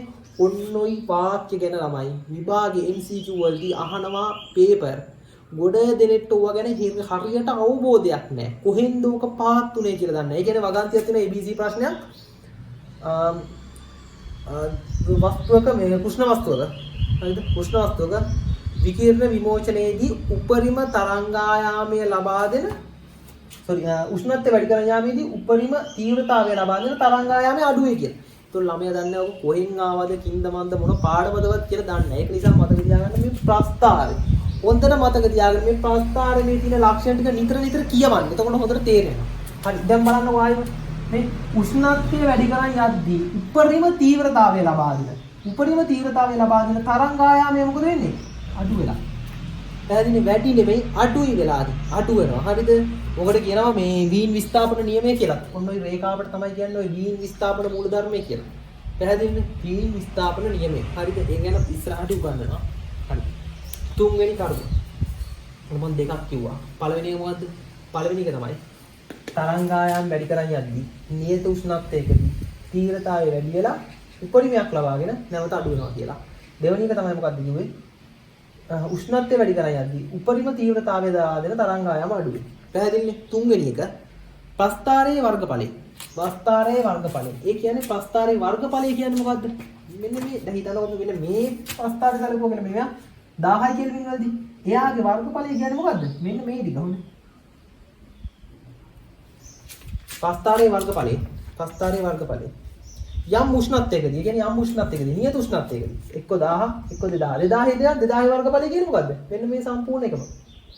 මෙන්න මේ කර්ව් එකදී මෙන්න මේ කර්ව් එකෙන් වට වෙච්ච ටික. 3000 නම් මෙන්න මේ උඩ කර්ව් එකක් යනවා. මෙන්න මෙයා. පැහැදිලිද? හරි. ප්‍රස්ථාරයේ වර්ගඵලයෙන් යම් උෂ්ණත්වයකදී සියලුම තරංග ආයාමයන්ට අනුරූප පිට කරන මුළු තීව්‍රතාවය නිරූපණය වේ. සියලුම තරංග ආයාමයන්ට අදාළව දැන් අපි දන්නවානේ මෙතෙන්දි පිට කරනවා තීව්‍රතාවය. තරංග ආයාම. මේවා එක එක තැන්වලදී තරංග ආයාමයන්ට අදාළ තීව්‍රතාව දෙනවානේ. මෙන්න මේ මෙතෙන්දි එක තීව්‍රතාවය, මෙතෙන්දි එකක් කොහොම? මෙන්න මේ තීව්‍රතාවයන් ඔක්කොගේම මුළු තීව්‍රතාවය නිරූපණය කරනවා. ඒ කියන්නේ මෙයාගේ වර්ගඵලයෙන් සියලුම තරංග ආයාමයන්ට අදාළ තීව්‍රතාවය දෙනවා කියලා කියන්නේ. හරිද? ආයි කියනවා ප්‍රස්ථාරයේ වර්ගඵලයෙන් යම් නිශ්චිත උෂ්ණත්වයකදී සියලුම තරංගාමයන්ට අදාළ තීව්‍රතාවය නිරූපණය වේ. පැහැදිලිනේ? සියලුම තරංග මේ ඔක්කොගෙම. දැන් අපි දන්නවා මෙතෙන්දි එකක්. මේ බලන්න මේ සරලයි මේවා. මෙතෙන්දි එක තීව්‍රතාවයක්. මෙතෙන්දි තව තීව්‍රතාවයක්. මේ බලන්න. මෙතෙන්දි එකක්. මෙතෙන්දි තව එකක්. එතකොට ඔන්න ඔය වගේ මෙතෙන්දි තව එකක්. අඩුයි. අන්න ඒ වගේ මොකද වෙන්නේ? මේ සියලුම තරංගායාමයන්ට අදාළ තීව්‍රතාවයන් පෙන්වනවා. පැහැදිලිනේ? මුළු තීව්‍රතාවය පෙන්වනවා කියලා කියන්නේ.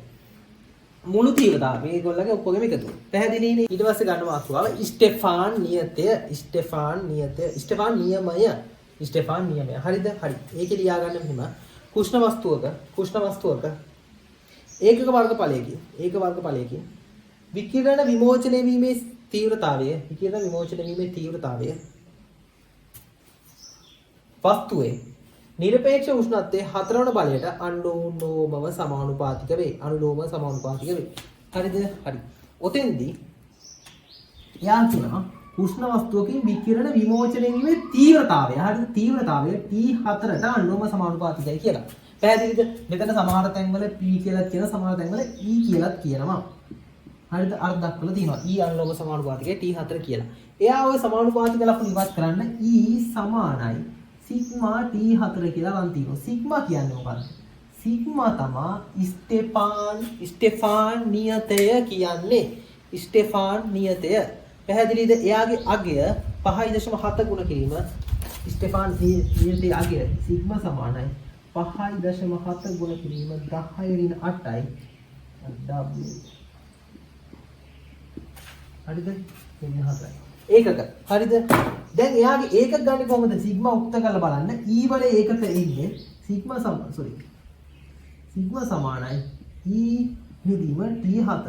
එතකොට E කියන්නේ තීව්‍රතාවයනේ. W ඍණ 2යි T4 ඔහොම. ඔතනින් එනවා මේ ඒකක. T කියන්නේ K. හරිද? කෙල්වින් නිරපේක්ෂ උෂ්ණත්වය. K වල 4 වෙනි පාඩේ. හරිද? ඔතනින් එනවා. අගය මෙහෙම. පැහැදිලිනේ? ඕක තමයි ස්ටෙෆාන් නියතය කියන්නේ. හරි. ඊට පස්සේ ඔය අපි දන්නවා තීව්‍රතාවය එන්නේ මොනවද? ඒකීය වර්ගඵලයකදී නේද? එහෙනම් අපිට ඕන යම් කිසි වර්ගඵලයකදී ඒ කියලා වර්ගඵලයක් දීලා තිනවා. ඒ වර්ගඵලයකදී නම් මෙන්න මේ සූත්‍රෙට ඒ වලින් ගුණ කරන්න.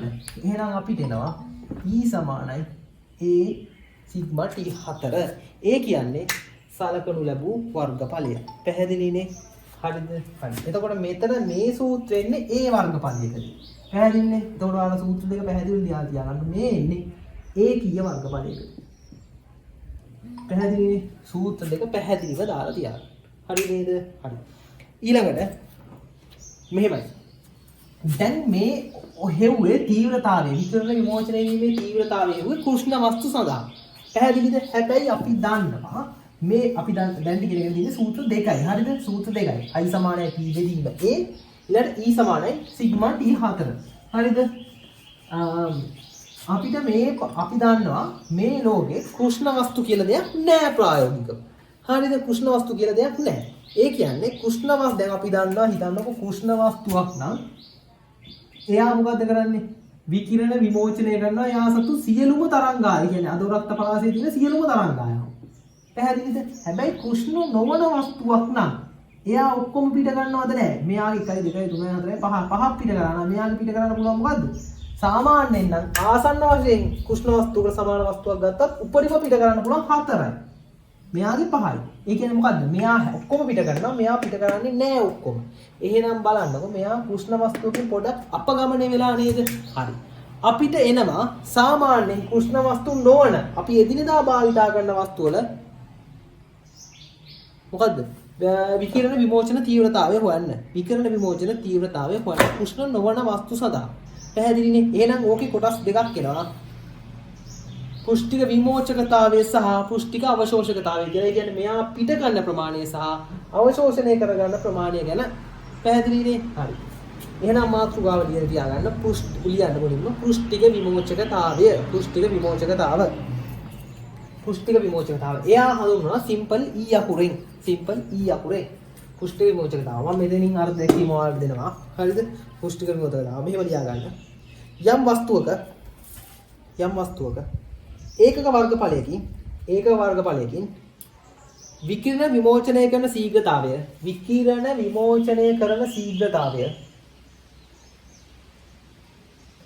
එම වස්තුව හා සමාන උෂ්ණත්වයකට පත් ඇති. කෘෂ්ණ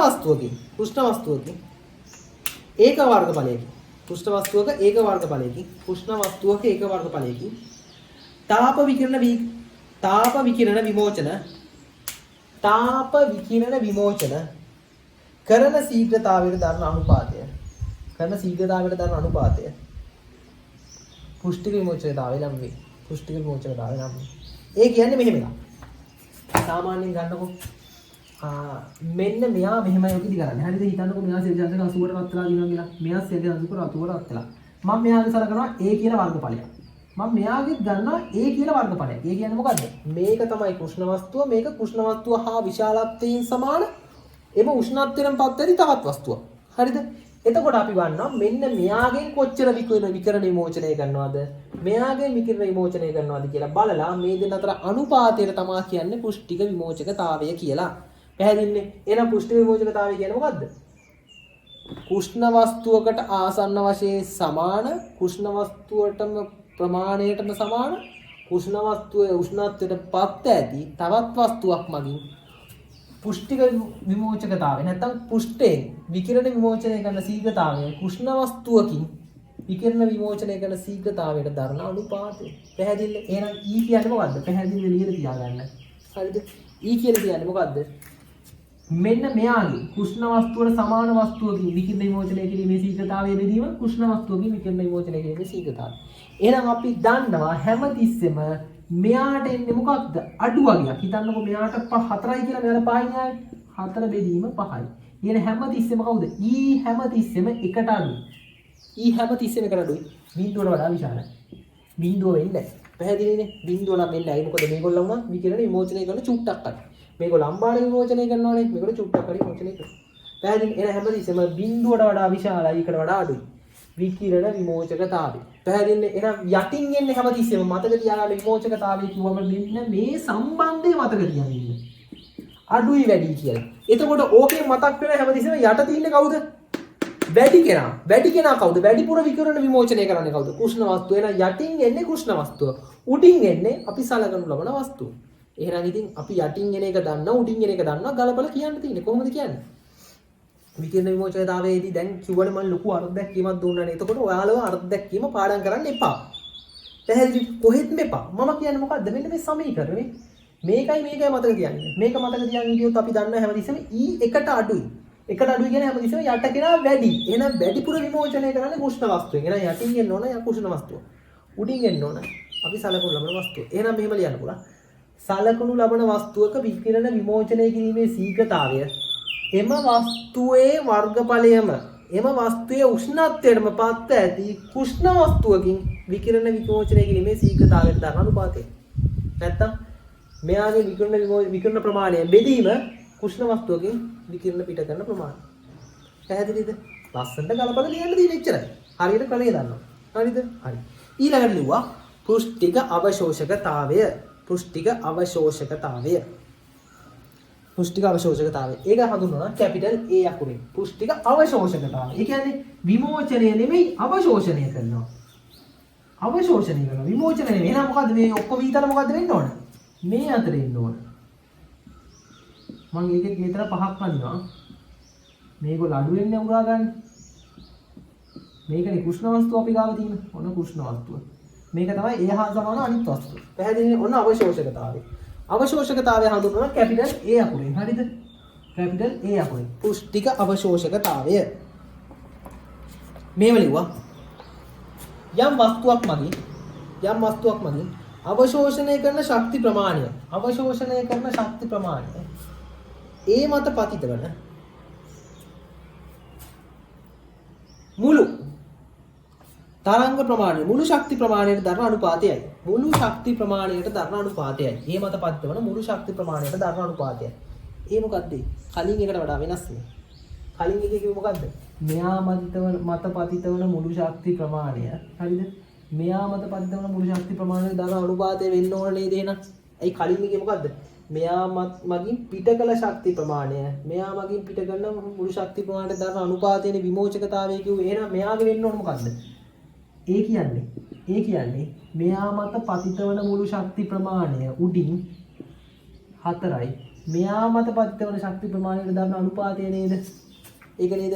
හැබැයි මෙතෙන්දී අර දැක්කීම කියන්නේ ඊට වඩා වෙනස් දෙයක්. ඒ මොකක්ද ඒ කියන්නේ?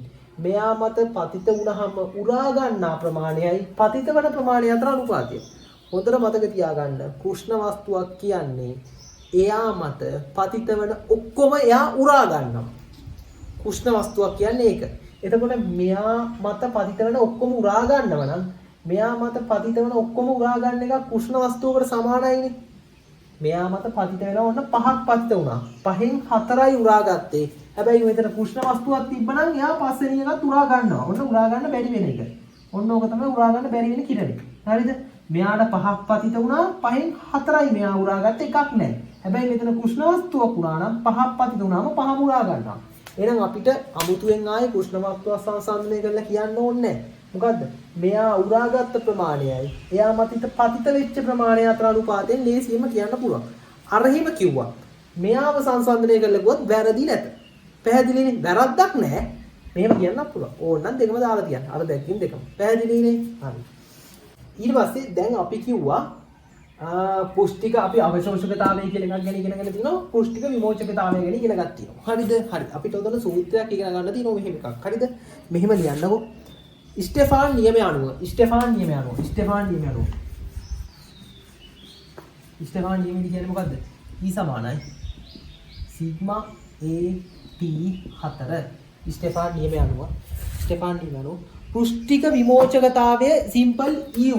පෘෂ්ඨික විමෝචකතාව අවශෝෂකතාවය නෙමෙයි විමෝචකතාවය. මෙතෙන්දී A කියලා ගත්තේ වර්ගඵලයේ A වූ වස්තුවක්. නැත්නම් අපිට සිග්මා T 4 කියලා ගන්න පුළුවන්. ගැටලුවක් නැහැ. හරිද? එතකොට අපි එතන සලකලා තියෙන්නේ A කිය වර්ගඵලය. හරිද? හරි. ස්ටෙෆාන් නියමය අනුව පෘෂ්ඨික විමෝචකතාවයේ E වූ වස්තුවකින් තාප විකිරණ විමෝචනය කරන ශීඝ්‍රතාවය සඳහා ප්‍රකාශනයක් ලියන්න. එහෙනම් අපි දන්නවා මෙයා කෘෂ්ණ වස්තුවක් වුණොත් මෙහෙම පිට වෙන්නේ. හරිද? විකිරණ විමෝචකතාවය කියන්නේ උෂ්ණ වස්තුව වල ආසන්න වස්තුවකින් විකිරණ විමෝචනය වීමේ ශීඝ්‍රතාවය ගැන සඳහන් කරන පදයක් නේද? එහෙනම් අපිට E කියන්නේ එනවා සිග්මා ET 4. Sigma ET 4. හරිද? Sigma ET 4. පැහැදිලි? විකිරණ විමෝචනයේ ශීඝ්‍රතාවය. ඔන්න ඕකට. පැහැදිලිනේ? අපිට A වර්ගඵලයකදී නම් අපිට මොකද්ද සූත්‍රය? A වර්ගඵලයකදී නම් ලියලා තියාගන්න A වර්ගඵලයකදී නම් සිග්මා AET 4. ඔය පදවි එහා මෙහා වෙන්න පුළුවන්. ඔයාලා කැමති විදිහට පදවි තියාගන්න. EAT 4 වෙන්නත් පුළුවන් ඕන. ඕමනත් ඕන විදිහට. පැහැදිලිනේ? A කියන්නේ මොකද්ද? A වර්ගඵලය. මෙතෙන්දී A කිය වර්ගඵලය. වෙනසේ. හරි නේද? හරි. ওই සූත්‍ර දෙක ලියලා තියාගන්න. හරිද? හරි. ඊට පස්සේ මාතෘකාව ලියුවා.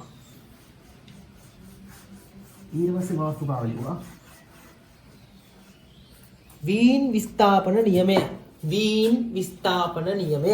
වීන් විස්ථාපන නියමය. මේව ලිව්වා. කුෂ්ණ වස්තුවකින්. මෙතන එන්න. හරිද? කුෂ්ණ වස්තුවකින් විකිරණ ව්‍යාප්තියේ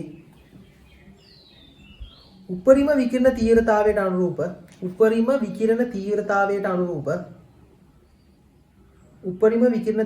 අනුරූප තරංග ආයාමය නිරපේක්ෂ උෂ්ණත්වයට ප්‍රතිලෝම සමානුපාතික වේ. නිරපේක්ෂ උෂ්ණත්වයට ප්‍රතිලෝම සමානුපාතික වේ.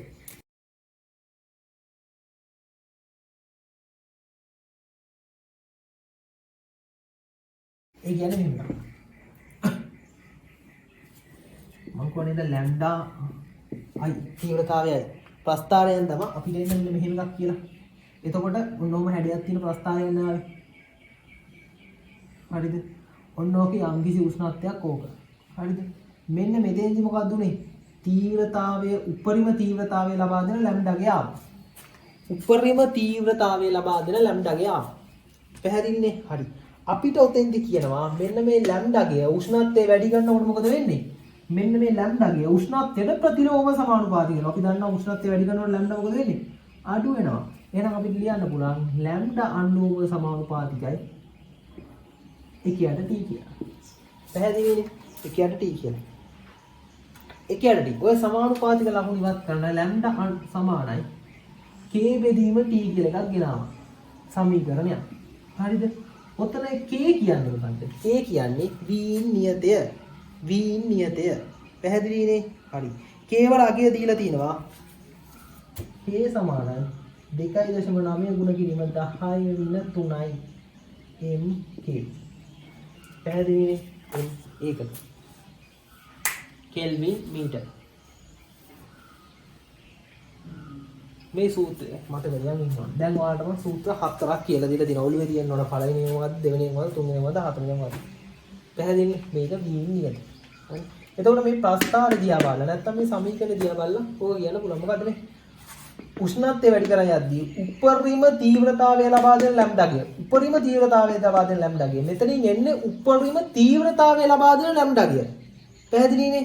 උපරිම තීව්‍රතාවයට අනුරූප ලැම්ඩාගේ. හරිද? එතකොට අපිට ඕන නම් ලියන්න පුළුවන් මේ I max එක නේද? I max එකට අදාළ ලැම්ඩා ගිය තමයි මේ එන්නේ. එහෙනම් අපිට ඕක ලැම්ඩා max කියලා ඕනනම් දාන්න පුළුවන්. ලැම්ඩා max කියලා. ලැම්ඩා max කියන්නේ max කියන්නේ මොකද්ද? maximum උපරිම. හරිද? ඒ කියන්නේ මොකද්ද? I උපරිම ගිය තමයි ලැම්ඩා කියන්නේ.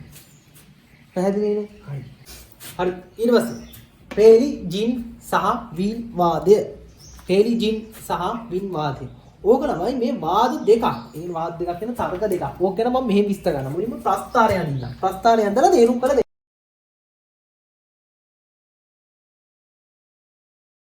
හරිද? හරි. මුලින් ප්‍රස්ථාරය ගමුකෝ. මෙහෙම ප්‍රස්ථාරයක් තියෙනවා. හරිද?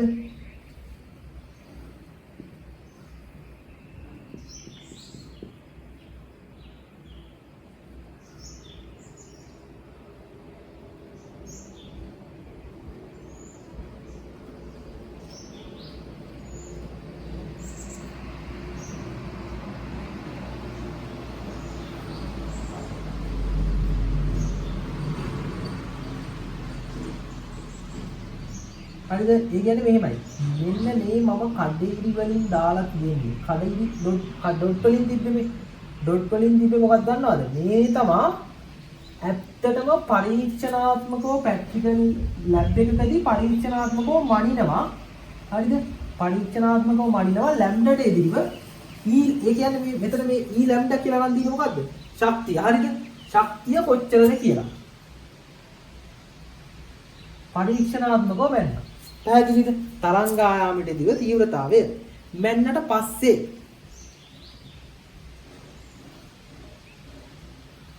හරිද? මැන්නට පස්සේ පරීක්ෂණය ආවේ දත්තරික ආවේ ඔන්න ඕක. ඊට පස්සේ රේලි ජීන් කියන කෙනා. හරිද? රේලි ජීන් කියන කෙනා වාදයක් ගෙනාවා. හරිද?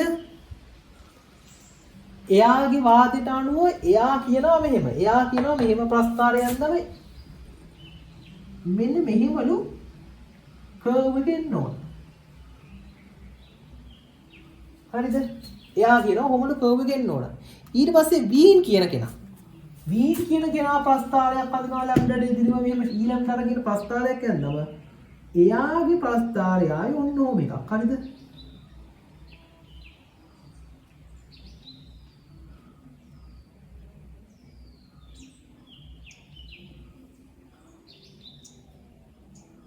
ඔහොම එනවා. හරිද? එයා කියනවා මෙහෙම එකක් නොවෙන්න ඕන. ඒ කියන්නේ මුලින්ම මොකද්ද කරේ? මුලින්ම ළමයි වාදය, තර්කය තමයි මුලින් ගොඩනගන්නේ. ඒ කියන්නේ මොකද්ද? වීන් කියන කෙනා. මෙතනින් ඉන්නේ වීන්. හරිද? වීන් කියන කෙනා ඉදිරිපත් කරා මෙන්න මෙහෙම එකක්. එයා කියනවා මෙන්න මෙහෙමලු ප්‍රස්ථාරේ හැදෙන්න ඕන. ඊට පස්සේ රේලි ජීන් කියන කෙනා මෙන්න මෙයා. හරිද? රේලි ජීන් කියන කෙනා ඉදිරිපත් කරනවා. එයාගේ වාද ඉදිරිපත් කරනවා. එයා කො නෑ ඔහොම නෙමෙයි මෙන්න මෙහෙම ඉන්න ඕන කියන.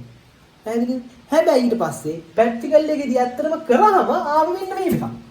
මේ ඩොට් වලින් දින්නේ. ඔන්න ඔහොම හැඩයක් ආවේ. එතකොට බලන්නකො මේ දෙන්නම කියපු ඒවට පටහැනි නේද? දෙන්නටම කියපු ඒවට පටහැනි නේද? එහෙනම් දෙන්නම කියපු ඒවල් ඇත්ත නෙමෙයි. දෙන්නම කියපු ඒවට බලංගු නෑ. හරිද? එතකොට අපිට මේකෙන් ගන්න පුළුවන් දේ තමයි රේලිජින්. ඒ කියන්නේ මෙන්න මෙයා කියපු තර්කයේ වළංගුනේ දිගු තරංගායාම සඳහා පමණයි. ඒ කියන්නේ මොකද? දිගු තරංගායාම කියන්නේ තරංගායාම වැඩි වුණාම මෙයා කියන එක හරි. එයා කියන ප්‍රස්තාරේනෝ තරංගායාම වැඩි වුණාම මේ තරංගායාම වැඩි වෙන කර්ව් එක මෙහෙම. තරංගායාමේ අඩු වෙන්න කර්ව් එක මෙහෙම. එහෙනම් ඔතෙන්දි කියන්න පුළුවන් තරංගායාම කෙටි තරංගායාම සඳහා වීන් වාදයේද දිගු තරංගායාම සඳහා රේලි ජීන් වාදයේද සත්‍ය බව වෙණිය. පැහැදිලිනේ? පැහැදිලිද? එතකොට අපිට MCQ වල අහනවා රේලි ජීන් වාදයේ වළංගු වන්නේ කෙටි තරංගායාම සඳහා පමණයි. හරිද වැරදිද? වැරදි අයියේ. රේලි ජීන් වාදයේ වළංගු වන්නේ දිගු තරංගායාම සඳහා පමණයි. කෙටි තරංගායාම සඳහා පමණ නෙමෙයි. එතකොට රේලි ජීන් සහ බීන් වාදයේ කිව්වම ඔයාලා මතක තියාගන්න ඕන මෙන්න මේ ප්‍රස්ථාරය. කඩයිලි වලින් යන එකයි. මෙන්න මෙයාගේ හැඩේ. හැඩේ මතක තියාගෙන මෙන්න මේ හැඩේ දිහා බලලා මේ බලන්නේ ඩොට් ලයින් එක තමයි සත්‍ය එක. එතකොට සත්‍ය එක වළංගුනේ රේලි ජීන්ට. හරිද? කෙටි එක වළංගුනේ වීන් එක වළංගුනේ මොකද්ද? කෙටි තරංගායම සඳහා. ඔන්න ඔච්චරයි මතක තියාගන්න. හරිද? හරි. එතකොට මෙන්න මේ කොටසින් පස්සේ තමයි ඔයාලට විකිරණ තීව්‍රතාව ගැන කොටස මම අවසන් කරනවා. ඊළඟට මම ඔයාලට කියලා දෙනවා මේවායි ශක්තිය පිළිබඳ හැසිරීම. ඒ කියන්නේ කොහොමද මේ වගේ විකිරණ හටගන්නේ? හරිද? ශක්තියත් එක්ක සම්බන්ධ වෙන්නේ කොහොමද? මෙතනින් පස්සේ ඔයාලට කරන්න තියෙන්නේ විකිරණ ක්වොන්ටමීකරණය ගැන. හරිද? ඒ කියන්නේ ප්‍රාංකල්පිතය ගැන, ප්‍රකාශ විද්‍යුත් ආචරණය ගැන අන්නේ කොටස් ටික ගැන. පැහැදිලිද? එතකොට මම එක දෙවෙනි කොටසක් විදිහට ඔයාලට කියලා දෙනවා. ඊට පස්සේ ඔයාලට තව කොටස් මේකේ කීපයක් තියෙනවා. එක්ස් කිරණ තියෙනවා සහ විකිරණශීලීතාවය කියලා තව කොටස් දෙකක් තියෙනවා. පැහැදිලිද? ඔය කොටස් දෙක ගැනම ඔයාලා ඉගෙන ගන්න වෙනවා. පැහැදිලිද? එතකොට මේ කොටස් දෙකක් ඉතා අමාරු නෑ. කොටස් මම මේ පාඩම ගන්නන්නේ කොටස් 3කට වෙන් කරලා. පැහැදිලි කොටස් 4කට වෙන් කරලා. පැහැදිලිද? එතකොට ඒකෙන් පළවෙනි කොටස ඔයාලට අවසන්. එතකොට මේක ඉතාලම ලේසි කොටසක්. පැහැදිලිද? කරාට පස්සේ ඔයාලා සමීකරණ ටික තේරුම් ගන්න. දැන් මම ආයේ මුලින් ඉඳන් කිව්වොත් ඔයාලට මේකේ හරිද? අපි මේ දැන් අද ඉගෙන ගත්ත පාඩමේ මොනවද මුලින්ම අපි ඉගෙන ගත්තේ? මුලින්ම ඉගෙන ගත්තේ තාප විකිරණය කියන්නේ මොකද්ද? විකිරණය කියන්නේ මොනවද? මොකක් හරි වස්තුවකට තාපය පිට කරන්න පුළුවන් නම් අදෝ රක්ත පරාසයේ තියෙන කිරණ පිට කරන්න පුළුවන් නම් එයා විකිරණ විමෝචනය කරනවා කියලා කියනවා. පැහැදිලිද? ඊට පස්සේ විකිරණ විමෝචන අදාපාදික සාධක වර්ගඵලය, උෂ්ණත්වය සහ කුෂ්ඨ ස්වභාවය ගැන. ඒක ඔප්පු කරා පරීක්ෂණාත්මකව ලෙක්ස්ලි ගණකය සහ විද්‍යුත් පුංජය භාවිතා කරලා. පැහැදිලිනේ? හරි. ඊට පස්සේ කුෂ්ණ වස්තුවක් කියන්නේ මොකද්ද? ඉගෙන ගන්න. කුෂ්ණ වස්තුවක් හදන්නේ කොහොමද? අපි දන්නවා කුෂ්ණ වස්තුවක් කියන්නේ සියලුම තරංගායම වලින් යුත්, කියන්නේ අදෝරක්ත පරාසයේ තියෙන අදෝරක්ත පරාසයේ තරංගායම වලින් යුත් සියලුම විකිරණ පිට කරනවා. හැබැයි අපිට ප්‍රායෝගිකව විකිරණ පිට කරන එකක් හදන්න බෑනේ. ඒක නිසා අපි අවශෝෂණය කරන්නයක් හදුවා. ඇයි හේතුව? අවශෝෂණය කරන එක සමානයි හරියටම 100%ක් විමෝචනය කරන එක. පැහැදිලිනේ? හරි. ඔතනින් කුෂ්ණ වස්තුව කියන්නේ මොකක්ද කියලා ගත්තා. ඊට පස්සේ විකිරණ තීව්‍රතාවය ගැන කරා. විකිරණ තීව්‍රතාවය කිව්වේ I. හරිද? ඒ කියන්නේ ඒකීය වර්ග ඵලයකදී ඒකීය කාලයකදී පිටකම ලබන විකිරණ ශක්තිය. ඕක තමයි විකිරණ තීව්‍රතාවය කියන්නේ. ඒකීය වර්ග ඵලයකදී ඒකීය කාලයකදී පිට කරන විකිරණ ශක්තිය. පැහැදිලිනේ? හරිද? හරි. ඊට පස්සේ ප්‍රස්ථාරයක් ඇඳා. ඒ කියන්නේ මොකද්ද? තරංගායමට ඉදිරිව තීව්‍රතාවය. හරිද? ඒ හැඩය මතකනේ මෙහෙම හැඩයක් ආව 아무තු හැඩයක්. හරිද? ඒ හැඩයෙන් අපි ඊට පස්සේ අන්වෙන්න ගත්තා වීන් විස්ථාපන මූලධර්මය සහ රේලිජීන් වාදය සහ වීන් වාදය. කියන්නේ පැහැදිලිද? හරි. ඊට පස්සේ විකිරණ තීව්‍රතාවය වැඩි වෙන්න හේතුවයි. ඕවා ගැන ඉගෙන ගත්තා. ඊළඟට අපි ඉගෙන ගත්තා ස්ටෙෆාන් නියමයෙන් සහ මේ සූත්‍රයක් තව E සමානයි සිග්මා AT4 ගැන. පැහැදිලිනේ? ස්ටෙෆාන් නියමය පාවිච්චි කරලා. ඊළඟට ලැම්ඩා වීන් නියමයෙන් ගැන නැත්නම් ලැම්ඩා සමානයි I සමානයි ලැම්ඩා සමානයි k බෙදීම t කියලා. පැහැදිලිද? ලැම්ඩා සමානයි k බෙදීම t. පැහැදිලි? එතකොට ওই සූත්‍ර ටික තමයි වැදගත් දේවල් ටික. මේ සූත්‍ර ටික හොඳට තේරුම් අරගන්න. හරිද? මම එතකොට මේත් එක්කම ඔයාලට මේ වීඩියෝ එක බලලා ඔයාලා මගෙන් ඉල්ලන්න විකිරණ විමෝචකතාවේ MCQ. එතකොට මම ඔයාලට මගේ ටියුට් එකක් දෙන්නම් සහ පාස් පේපර්ස් විකිරණ විමෝචකතාවය සම්බන්ධව පේසුල් පොතේ පාස් පේපර්ස් තියෙනවා. පාස් පේපර්ස් ටික කරන්න. පැහැදිලිනේ? හරිද? අදට අයියෝ